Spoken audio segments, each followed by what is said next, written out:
We all remember the thrill of a perfect action sequence.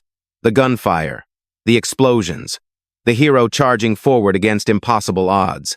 But what if the version you saw wasn't the real one?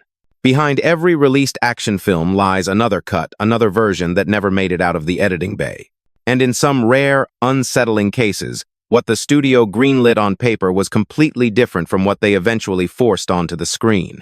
Entire performances were dubbed over. Endings were built from discarded scenes. Political messages were erased. Whole timelines were shifted. Not during filming. After it. Imagine wrapping an intense shoot.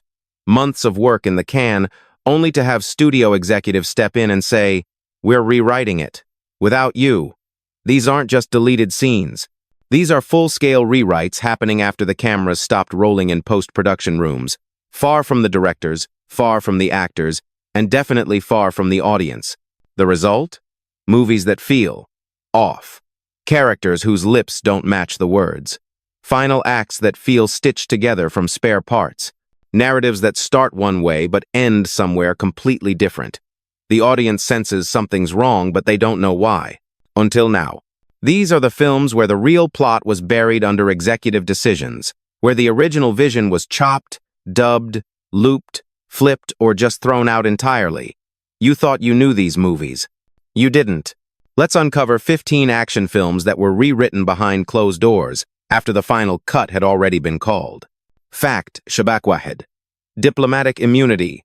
1991. You've seen villains with icy voices before. But what if that voice wasn't theirs at all? Diplomatic Immunity was meant to be a gritty, low-budget political thriller with a standout antagonist played by the menacing Zaki Noy. On set, his performance was praised for its unpredictability and cold charisma. But by the time the film hit VHS shelves, something felt off. His lips moved, but the voice didn't match. His menace? Gone. Replaced with a dull, emotionless dub. Why?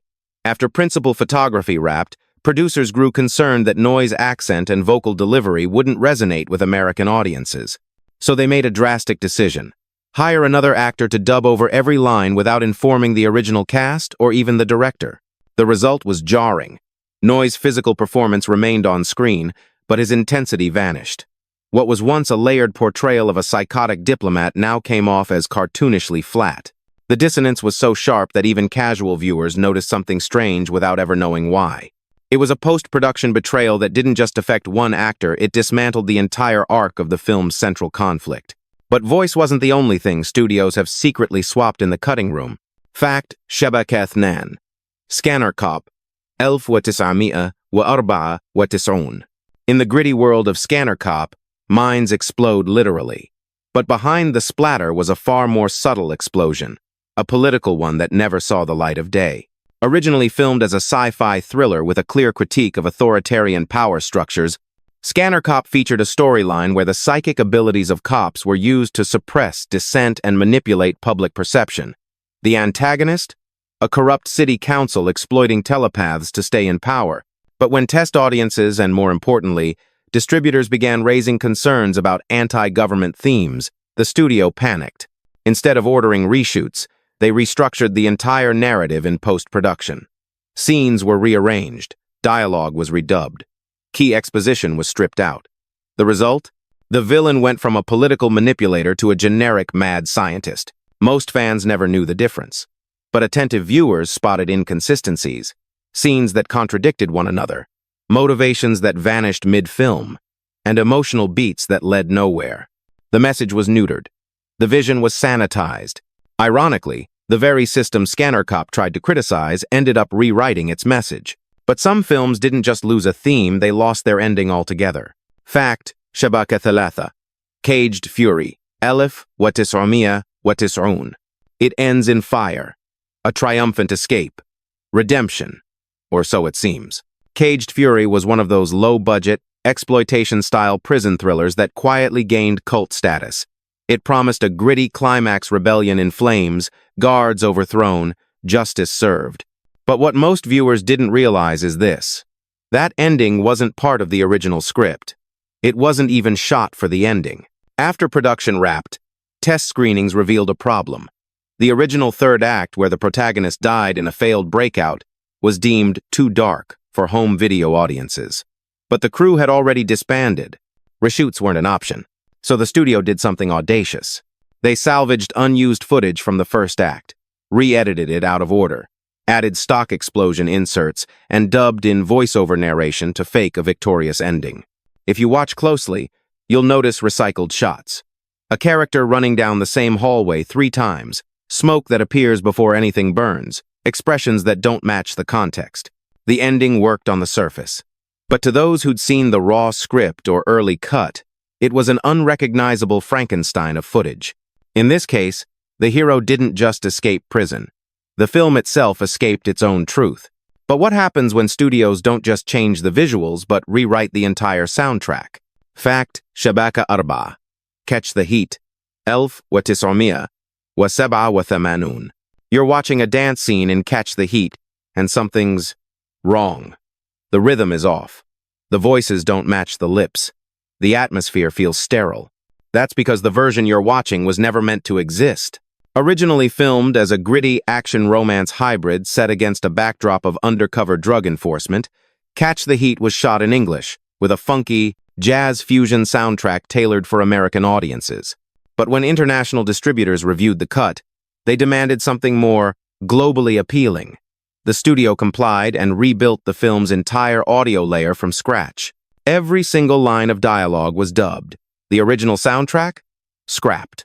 Replaced with generic synth music, awkward ambient noise, and inconsistent voice acting.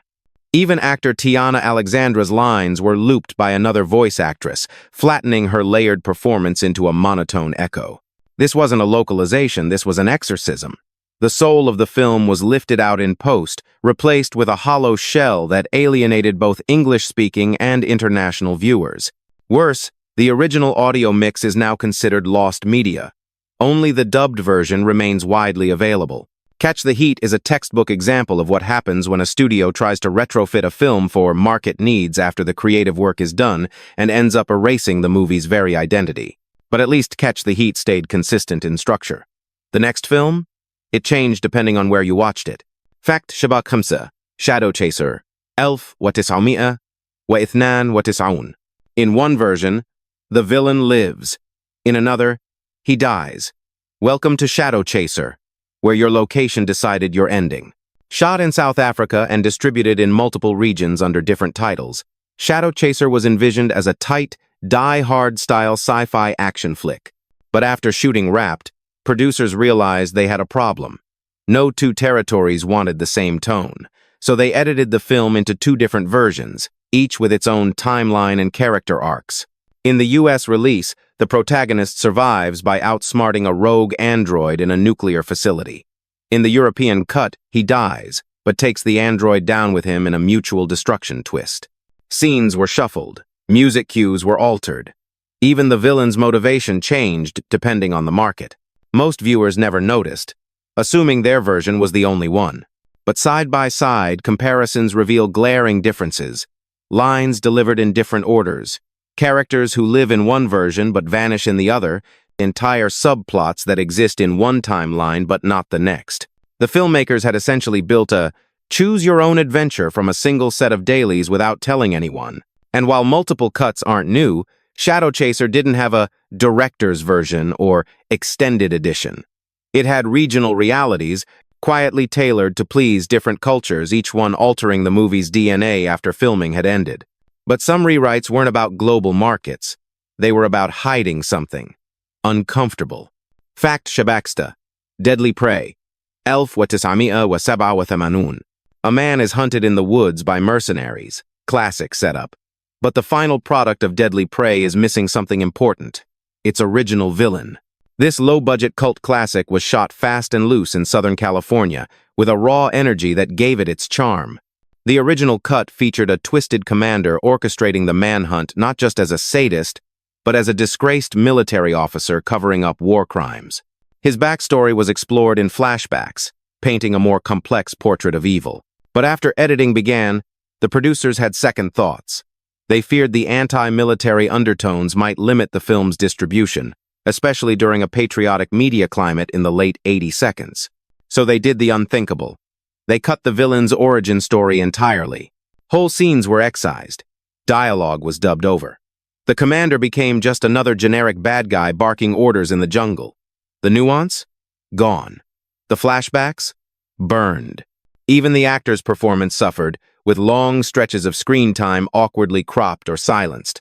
The result was a movie that felt stripped of its teeth. The danger was still there, but the moral ambiguity, the character depth, the questions it raised, erased in favor of simplicity. Deadly Prey still gained cult status, but few fans know they've only seen half the character that was originally filmed. And that wouldn't be the last time a film's political message got buried deep beneath the edit. Fact. T. American Ninja. San. Blood Hunt. Itch 2 Body Zero. It was supposed to be the franchise's boldest move, introducing a new hero, a darker tone, and a more sinister plot. But what ended up on screen was not the movie that was shot. American Ninja 3. Blood Hunt started out with an ambitious script, an exploration of bioweapon testing, government betrayal, and a reluctant ninja recruited into a fight he didn't choose. Actor David Bradley was brought in to replace Michael Dudikoff, and early dailies showed a brooding, reluctant warrior story. But the studio had other plans. After the film wrapped, executives decided the tone was too serious and demanded the editors reframe it as a fast-paced, action-first adventure. Subplots were gutted. Entire character arcs were removed. The protagonist's inner conflict, his trauma and resistance to violence, was almost entirely excised. To bridge the gaps, voiceovers were added to explain missing logic, and scenes were rearranged to emphasize fight choreography over narrative. What was meant to be a gritty, near-political martial arts thriller became a cartoonish, disjointed action flick. The emotional center was gone. To this day, no full copy of the original cut has surfaced. Fans who've seen early test reels note the stark contrast.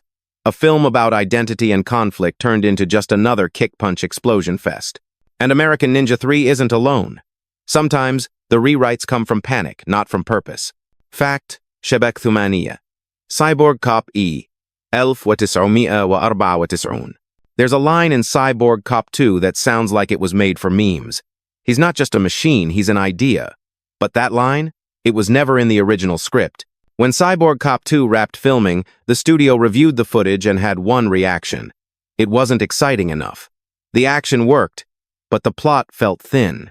Instead of ordering reshoots, they opted for a creative patchwork in post, injecting pseudo-philosophical lines, rearranging scenes, and overlaying dramatic narration. The result was a Frankenstein's monster of tone. Half the film plays like a straightforward cyborg killer romp. The other half tries and fails to channel Blade Runner-esque musings on identity and machine morality. The edits were so rushed that in one scene, the cyborg appears in two places at once because no one caught the timeline break caused by shuffled sequences. What's worse, some dialogue was AI looped, using early text-to-speech software, creating moments where voices flatten unnaturally mid-sentence. No explanation was given. No director spoke up. It was as if the final cut was assembled by a machine. Fitting, perhaps. The movie's legacy is confused. Critics dismissed it. Fans watch it for the action.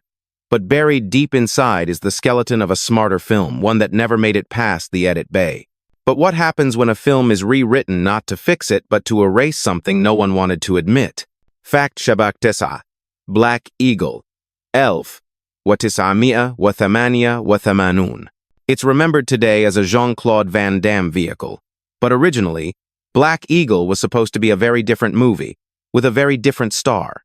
The film began as a Cold War espionage drama focused on Ken Taney, a Japanese-American spy played by Sho Kosugi. The early script explored dual loyalties, family legacy, and cultural identity. Van Damme's character was just a secondary antagonist, a silent Soviet operative meant to reflect the faceless nature of war. But after the shoot wrapped and Van Damme's breakout success in Bloodsport exploded, the studio saw dollar signs. In a bold post-production shift, they re-edited the film to push Van Damme front and center.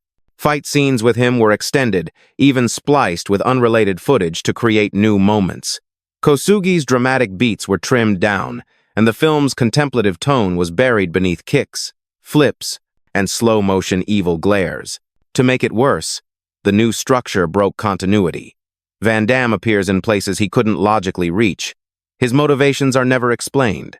The espionage thriller became an accidental action showcase serving a marketing need, not the story. Kosugi later admitted he barely recognized the final cut. What had been a thoughtful spy drama became a vehicle for a rising star who wasn't even meant to carry the film. Sometimes, post-production doesn't just alter structure, it rewrites who the story was about. Fact, Shabakwa Hitsofur. The Hard Way. Elf, Watis'amia, Wates'a, Wathamanun. Imagine watching a film where every character seems slightly too calm. That's because the rage was cut, literally. The Hard Way, a little-known Canadian action film, originally pushed the boundaries of violence and emotional intensity. It starred Patrick McGoohan as a former hitman hunted by the system that created him. The shoot was known for its raw performances, shouting matches, breakdowns, scenes where actors lost themselves in character. It was meant to be gritty, psychological, and relentless. But after filming, test audiences responded poorly to the film's tone.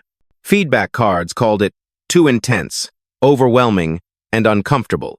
Rather than release it as is, the studio made sweeping edits in post-production. What followed was a systematic softening. Yelling was trimmed, silences were padded in, scenes with emotional breakdowns were shortened, and whole confrontations were looped with calmer dialogue. The emotional crescendo of the third act, a screaming match turned gunfight, was replaced with a muted negotiation, leaving critics confused by the sudden tone shift.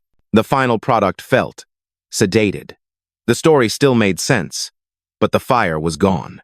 And the audience never knew that somewhere in a vault exists a version where everyone screams, bleeds, and breaks down for real. But not every rewrite dulls emotion. Some sharpen it into something much darker. Fact, Hasonon. Executive target, 1,997. What if the hero wasn't supposed to survive? Executive target, a direct-to-video explosion fest, told the story of a stunt driver blackmailed into kidnapping the president. It's remembered for car chases and B-movie bravado. But the original script ended very differently with the protagonist's death. In the version that was shot, the stunt driver chooses to sacrifice himself, driving a rigged limousine off a bridge to stop the bad guys. The scene was emotional, slow, and deliberately tragic, positioning the character as a fallen martyr. The stunt was real. The shot was perfect. But once the studio reviewed the footage, they changed course. Test viewers didn't like seeing the hero die. So producers ordered a new ending cut from earlier footage, inserting an ambiguous explosion and reusing reaction shots to fake a happy twist. To bridge the gap, they added voiceover. Somehow, he made it. But the physics didn't match. Neither did the emotion. The shift was so abrupt that fans assumed there was a sequel in the works. There wasn't. The rewrite created a false hope and undermined the film's most powerful moment, all to satisfy an outdated heroes don't die cliché. But sometimes, rewrites don't save the hero or the villain, they save the studio's ego. Fact Shabak Wahdathnan. Future Zone. Elif Watis'amia Watis'un. Time travel is confusing enough. Now imagine your own film gets lost in time thanks to editing. Future Zone. The sequel to Future Force starred David Carradine as a grizzled law enforcer who meets his son from the future. The story was meant to explore fatalism, legacy, and the cost of changing destiny. The script played with non-linear timelines, with characters appearing in multiple versions of the same event until a final twist revealed it was all a loop. But the studio panicked. They believed audiences wouldn't follow the time jumps. So after shooting wrapped, editors were instructed to rearrange the story into a linear sequence. Scenes meant to be reveals were placed up front. Tension was broken. The aha moment at the end became obvious by minute 20. Worse, narration was added to explain what was already clear, visually turning mystery into monologue. Critics called it insulting and unnecessarily dumbed down. Carradine, known for his patience, reportedly walked out of a screening in silence. The twist, once brilliant, landed flat. And all because the studio feared the audience wouldn't keep up.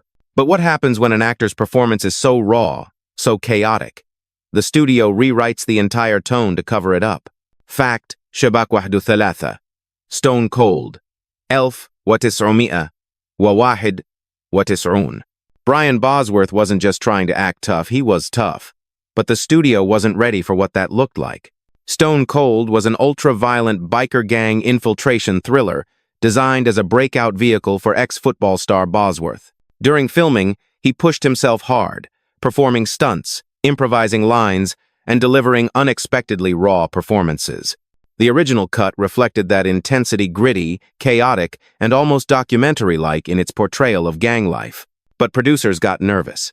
Bosworth's performance was too unpredictable, too unpolished, and not in line with the clean-cut hero image they wanted to sell. So in post-production, they reshaped the entire film around him. Scenes showing emotional vulnerability were cut. Dialogue was relooped to sound more stoic. Even his voice was deepened artificially in certain scenes. Moments where his character hesitated, showing trauma or doubt, were removed to make him appear more traditionally alpha.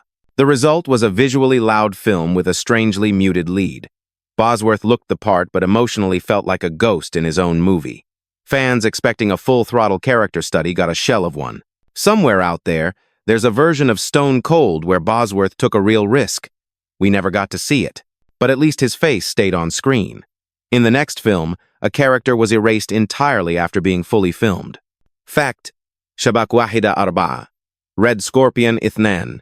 Elif wa tis'ami'a wa arba'a wa tis'un. You'd never guess it watching the final cut, but Red Scorpion 2 was supposed to have two villains. In the original script and principal photography, the story followed a split-threat structure. An extremist militia leader and his mysterious handler, both representing different kinds of ideological madness. The handler, played by a now-forgotten TV actor, had over 20 minutes of screen time and a reveal in the third act that reframed the entire plot. But during test screenings, audiences reacted poorly to the slower, more cerebral scenes with the handler. The studio panicked. Instead of reshoots, they cut the character out, entirely rearranging the plot to make the militia leader the sole villain. Action scenes were stitched back to back. Dialogue that referenced the handler was overdubbed with vague exposition, but it didn't quite work. If you watch closely, you'll see moments where characters respond to things no one said. Shots linger on empty space. A reveal feels like it's building to nothing. It's not just a pacing problem. It's a ghost character haunting a film that pretends he was never there. The film was streamlined, yes. But in losing that character, it also lost its twist, its mystery, and its punch. Then again, some films don't get rewritten to remove characters. They get rewritten to protect legacies. Fact: Shabak Wahdakhmase. The President's Man. Alpha. When Chuck Norris is involved, things get delicate. The President's Man was a made-for-TV action flick produced by Norris and intended to launch his son into stardom. The original script, shot in full, featured an aging operative, played by Chuck, reluctantly training a reckless protege only to die in the third act, passing the torch. That's how it was filmed. Norris gave a surprisingly reflective performance, showing vulnerability, age, even fear. His death scene was dramatic, grounded, and emotionally resonant, shot in a single take. But after reviewing the cut, Norris himself reportedly objected. He felt the story sent the wrong message to his audience and asked for the ending to be changed in post.